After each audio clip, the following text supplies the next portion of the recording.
Hi everyone, today we have Peter James, who's the chairman of DroneShield, joining us. The ASX code is DRO. Thanks for joining us, Peter. Can you give our listeners a bit of a rundown on DroneShield and what makes the company unique? Yeah, sure. Look, we floated in June 2016 on the ASX, and in response to the problems that drones are causing out in the broader community, military, security, law enforcement, etc.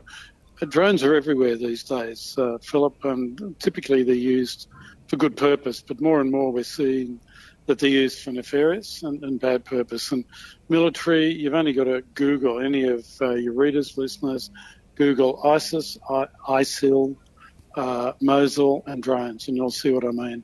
So that you've got small quadcopters, commercially available off the shelf, typically dropping bombs, grenades, and causing havoc amongst coalition troops, and that's where DroneShield comes in. So we have a range of detection equipment, highly technical, a range of detection methods. So we can use radar, thermal, imaging, radio frequency to detect the drones. But then importantly, our customers have said to us, okay, great equipment, great platform, we've detected the drone, what do we do about it? So we've actually in November of 16 launched our first drone gun, and this actually uses radio frequency once the drone's detected by the sensor to take control using electronic means of the drone, stopping it in its tracks, or sending it back using GPS, controlling the GPS, sending it back to where it came from. So that equipment has got a range of up to 2 kilometres. Very powerful, very effective, lightweight, and typically portable. So that's an idea of who we are. Use cases, military. Obviously, prison walls are made to keep bad people in. They're not particularly good at keeping drones out. Small drones are going off the shelf with contraband, drugs, guns, keys, etc. Another use case, and then you've got mass events. DroneShield is proud to have protected the Boston Marathon for the last 3 years. In November, we were appointed to secure the Hawaiian Ironman, and in the last couple of days, the Queensland Police have announced that a large number of our drone guns are being shipped to Queensland to help protect and secure the Commonwealth Games. So that's a quick overview, Philip, of what DroneShield does and who we are. Yeah, nice. Thank you for that.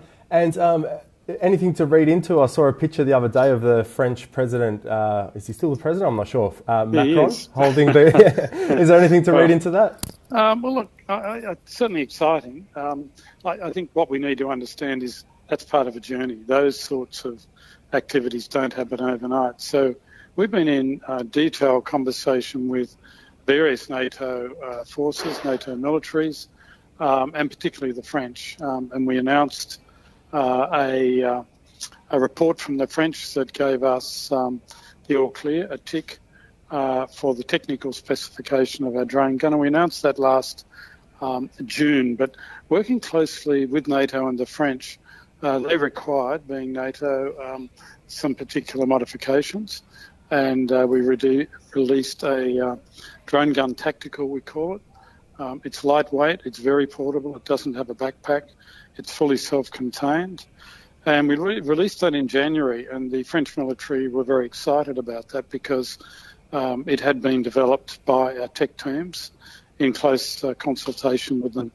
We knew that the French president and the French Minister for Defence and various generals were coming to Camp Mormelon up in the Champagne district to look at state-of-the-art future weapons that the French military are looking at.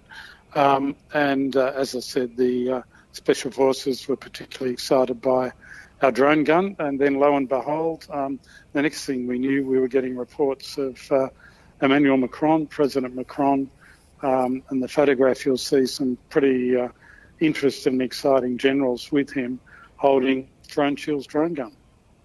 a bit of a beast of a gun. It reminds me of my video game playing days. Seeing that. Well, it's very light. State-of-the-art composite material. It just over 6 kilos, and that includes the battery, the radar detector, the jammer. Fully self-contained. It operates a military spec, minus 20 degrees up to 55 degrees. And that particular unit doesn't have a backpack, so it's very portable. Will operate out to 1 kilometre. It'll stop the drone and land it where it is, or it can actually take control of the GPS and send it back to where it came from. So it's very light, very portable. It's passed all sorts of military tests and is very effective out to 1 kilometre, a 30-degree arc. And how's it been received by the market? Like, I mean, we're seeing you've had deals, I believe, before with the Paraguayan government. So, like, are you going for more government or some of these private organisations, or what's your kind of customer base? It's broad brush because the use cases, and you've just heard me talk about a few. You've got, the mass events such as Hawaiian Ironman, Commonwealth Games. Military is really where it's hot, and prisons. We've got a distributor network of 50 plus globally, so it's not just DroneShield. We've only got 12 to 13 people, plus some contractors and, of course, outsourced manufacturing. But we've got a network of distributors in place, and our tech teams are literally flying around the world doing demos. It's a technical product. It requires live demos. And yes, we've had early sales into Paraguayan military. We've previously announced sales into the Turkish Prime Minister. We've announced sales into an unspecified Southeast Asian government. Unfortunately, I'm not able to always give the full details of where the units have gone because it is restricted. We're heavily working with the US military as we speak. We're demonstrating to the Marines, the US Navy and Air Force. And of course, closer to home, the Australian military is very supportive, and I've been involved in a number of trials here in Australia, and we get very good support. We're part of Team Defence Australia, and we are participating in an Australian-sponsored trade show in Malaysia. We've presented in Washington, London, and as we speak, when I was talking to some of the guys before, they've gone from France and they're in Switzerland. So it is, truly a global race, albeit some of the lead times are reasonably lengthy. But I do think, given the way the units have been received and the amount of coverage that we're getting, that we are at the tipping point. And you've mentioned the success of Drone Gun there, but you've got some other products as well. Can you run us through what Sure. they are and what they do? Yeah, so what we launched with back in June 2016 was our original drone sensor, which is acoustic, and that's state-of-the-art, and that will pick up drones out to 2 kilometres and match them against a database.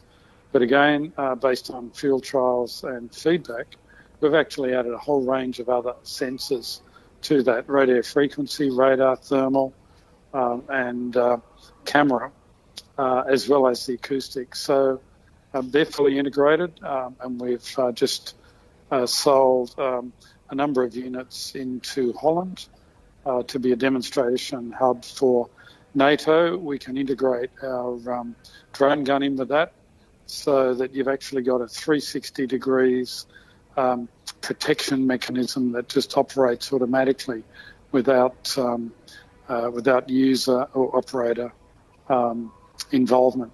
So very sophisticated detection and very sophisticated defeat platforms. Yeah, it's probably a smart way to do it, not to be a one-trick pony, to have like the whole bag of offerings to offer these clients. And what we find is different customers have different requirements. If you look at the Commonwealth Games, they've just taken, so far anyway, they've just taken the drone gun, but the drone gun went through extensive tests by the Australian military on behalf of the Queensland Police. But then you've got the Turkish Prime Minister's office took a wholly integrated facility. And so it goes. Depending on the use case, depending on the market, different configurations are deployed. And what can investors look forward to in terms of news flow coming up for the year ahead from DroneShield? Well, what I'd say is that this is a fast-moving space, and we're a fast-moving tech company. So I'm really proud of the way the company constantly iterates. And look, it's a group of highly qualified, smart engineers. There's software engineers, radio frequency engineers, and designers, and acoustics engineers all working together. They work around the clock, constantly, servicing trials and programs on a global basis. And we certainly announce those. The company, as I said, I think is at a tipping point. We've appointed Mesirow Financial, a very large conglomerate out of Chicago. They're an investment advisory service with a defence specialty. The opportunity for us and the challenge, we're starting to come on the radar of some of the big prime systems integrators and the partners that we're working with. And we're just too small as a company, market cap around 40 mil. We don't have the resource to engage with these bigger partners. So that's one stream that we've announced to the market that I keep an eye on. Certainly constant rollout of new product, albeit our products out there, the drone gun tactical, the 1 kilometre range, the drone gun Mark II, 2 kilometres, and a whole range of sensors. Our network of distributors is now up and running. It's quite well honed, and they're out there. They're our eyes and ears on the ground, and we're servicing them. And look, I think it's just an exciting time. I use the term where the puck is going in ice hockey terms, and that is, we're at the leading edge. Everyone talks about drones, but people are now realising drone detection and defeat is really the issue that many people have to address. Well, thanks for the update, Peter. We appreciate you coming on and informing our small caps listeners on everything DroneShield. Speak with you soon. Bye-bye.